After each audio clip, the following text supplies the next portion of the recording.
इन तस्वीरों को देख लीजिए। वृंदावन में प्रेमानंद महाराज जी का जादू देख लीजिए।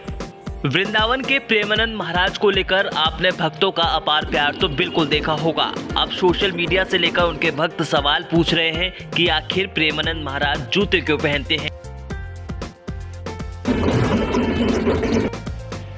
वृंदावन के कुछ भक्तों का मत है कि अधिकतर संत तो नंगे पैर वृंदावन की रज में चलते हैं। उन्हीं भक्तों के सवाल को लेकर हमारी टीम ने राधा केली कुंज में बात की। उसके बाद हमने इसका आकलन किया कि देश के जाने माने डॉक्टर इसको लेकर क्या कहते हैं। सुनिए सबसे बड़े पैनल के सबसे बड़े डॉक्टरों की राय इस पर क्या है। देखिए, जहाँ तक आपने किडनी की बात है तो देखो, किडनी जो हमारी है बहुत ही हमारे एसेंशियल ऑर्गन है, एक इम्पॉर्टेंट ऑर्गन है।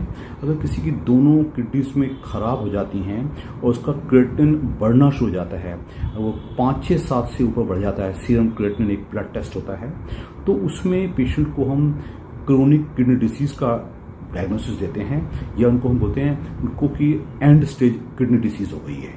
तो उसमें डायलिसिस ही इलाज है कि जब किडनी हमारी खराब हो जाती है तो जो हमारा मल मूत्र है वो बाहर नहीं निकल पाता, उससे हमारा शरीर खराब होना शुरू हो जाता है। उसका कोई और इलाज नहीं है, उसको रेगुलर नेफ्रोलॉजिस्ट की सलाह से डायलिसिस किया जाए। वो डायलिसिस महीने में एक बार भी होता है, कई बार महीने में 2 बार भी करना पड़ता है, कई बार हर हफ्ते भी करना पड़ता है। वो डिपेंड करता है कि पेशेंट का जो किडनी उसका क्रिएटिनिन है वो कितना बढ़ जाता है।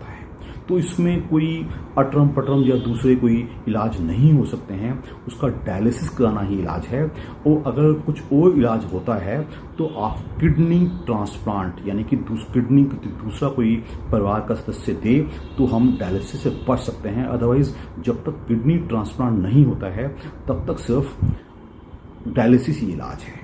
दूसरा, जहाँ तक बात है कि इन लोगों को जूता पहनना नहीं पहनना, इन बातों का बहुत ज़्यादा महत्व नहीं है।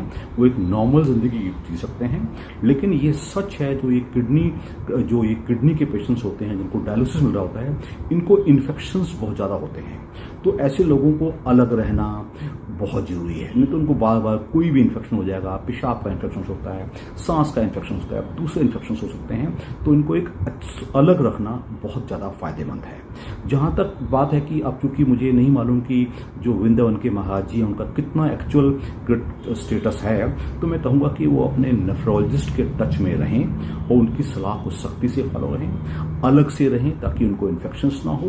बाकी जो डाइट है उनको डॉक्टर की सलाह से लेना चाहिए, ज़्यादा प्रोटीन्स नहीं लेने चाहिए।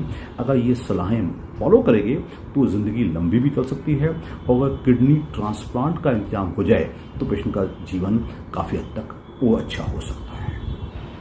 जाहिर है कि जवाब बिल्कुल साफ है। इन्फेक्शन का खतरा हो सकता है, मिट्टी शरीर को नुकसान दे सकती है, किसी के हाथ लगने से भी दिक्कत हो सकती है। यही वही कारण है कि जो प्रोटोकॉल के नियमों से प्रेमानंद महाराज जी को बांधे रखता है। इसलिए महाराज जी जूते भी पहनते हैं और लोगों को सलाह भी देते हैं कि वो उनको ना छुएं। इसलिए आप सब निश्चिंत रहिए, जब तक श्री जी को सेवा करा ले वो सिंह की तरह दहाड़ते रहेंगे।